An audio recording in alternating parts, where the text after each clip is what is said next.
Hier, j'avais à peine réussi de finaliser le script sur Google I.O. et ses nouveautés que YouTube s'est enflammé. Claude 4 et Claude 4 Opus étaient sortis. Franchement, je sais que l'IA évolue très vite, mais il y a une semaine, on avait eu Google I.O. et aujourd'hui, Claude 4, c'est un véritable raz-de-marée. On n'en demandait pas autant et on l'a eu. Après m'être remis de mes émotions, j'ai décidé de faire une vidéo. Tellement les capacités de coding annoncées sont incroyables. Certains ont réussi à réaliser des jeux vraiment impressionnants, comme ce simulateur d'avion que vous pouvez voir à l'écran, ou bien ce jeu qui est vraiment réaliste et vraiment bien fait. Dans cette vidéo, je vais vous donner toutes les informations les plus importantes sur le sujet pour que vous soyez un maximum au courant de cette annonce. Si vous êtes développeur ou passionné de tech, restez bien à l'écoute. Cette vidéo va vous intéresser. Et en plus des capacités impressionnantes, il y a aussi des choses que je dirais qui sont beaucoup plus inquiétantes dans ce modèle. Je vous en parle un peu plus tard dans la vidéo.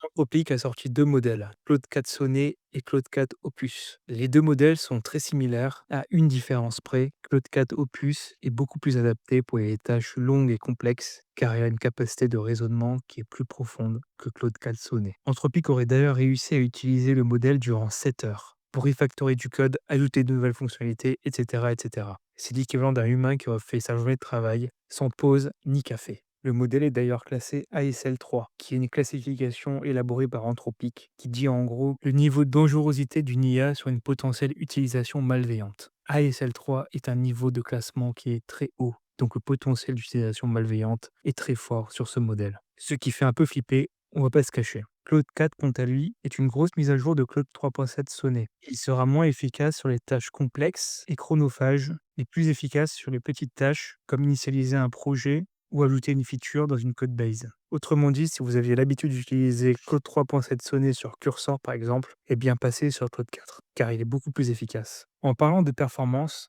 les deux modèles écrasent tous les autres concurrents sur les benchmarks. Même si on n'a pas cette impression, car dans cette image, on voit que sur plusieurs benchmarks, il y a une stagnation, voire une régression sur certains tests. Eh bien, c'est tout à fait normal, car les modèles Claude 4 ont été entraînés pour performer au niveau du code. Et donc ici, le plus important, c'est de regarder les benchmarks liés au code. On peut voir ici dans le terminal bench, qui est un benchmark qui permet de mesurer la capacité du modèle à exécuter des commandes sur le terminal, qu'on a une augmentation de 5 à 10% par rapport aux autres modèles. Ils sont, pour rappel, les meilleurs dans leur domaine. Et encore plus impressionnant, dans le Sioux Benchmark Verified, qui est un benchmark qui permet de mesurer la capacité qu'a une IA à résoudre des problèmes GitHub, on a une augmentation de quasiment 10%. Il y a encore quelques mois, c'était déjà très compliqué d'atteindre les 60%. L'Aude4 a quasiment réussi à atteindre les 80% de réussite. Récemment, un développeur a même réussi à résoudre un bug qui traînait depuis plus de 4 ans. C'était un développeur C++ avec plus de 30 ans d'expérience dans le domaine. Et c'est Claude 4 qui a résolu le problème. Juste avant de continuer, si cette vidéo vous apporte de la valeur, n'hésitez pas à mettre un j'aime.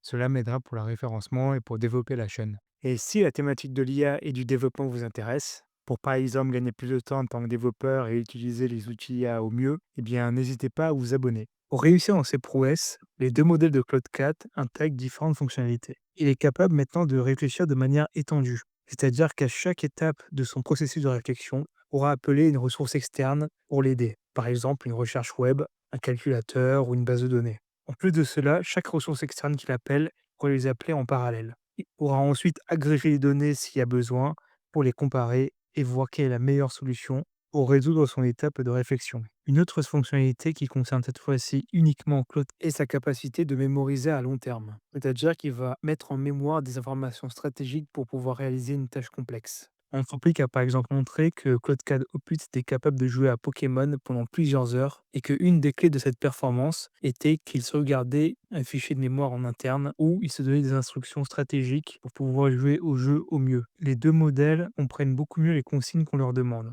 Ils vont respecter strictement l'ordre et la granularité des étapes demandées, sans sauter d'étapes ni reformuler la tâche à sa convenance. Si vous avez déjà codé sur Cursor, vous savez peut-être que parfois, quand vous faites une demande à une IA, il va modifier un fichier qui n'est pas du tout un fichier qui devait être modifié. Eh bien, Claude 4 va faire moins ce genre d'erreur. Les modèles de Claude 4 vont aussi avoir moins tendance à faire du reward hacking. Autrement dit, lorsque vous envoyez un prompt à une IA, parfois elle aura tendance à prendre des gros raccourcis, et même s'il respecte bien le prompt, il n'a pas fait exactement ce que vous lui demandiez, à cause des raccourcis qu'il a pris. Claude 4 fera moins ce genre d'erreur. Pour finir sur cette partie, j'aimerais vous parler des choses un peu moins fun sur Claude 4.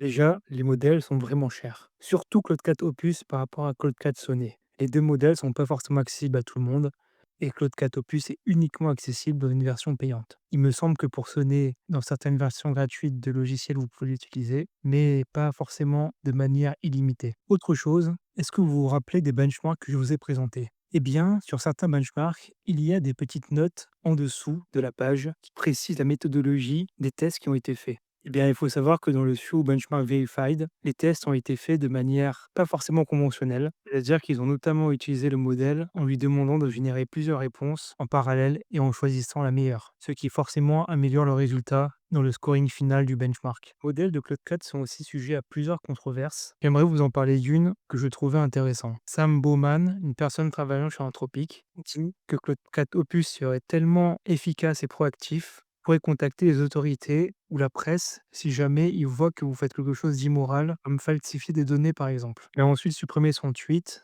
et fait une rectification en disant que cela était possible uniquement dans des conditions de test où on donnait plus d'accès à Claude 4 Opus que nécessaire et en lui parlant d'une certaine manière. Mais on va pas se mentir, un chercheur travaillant chez Anthropic qui lâche ce genre d'infos dans un tweet, c'est pas forcément rassurant. Malgré toutes les controverses, je pense que le modèle est quand même très intéressant et qu'on a fait un joli pas de plus vers l'avancée de l'intelligence artificielle.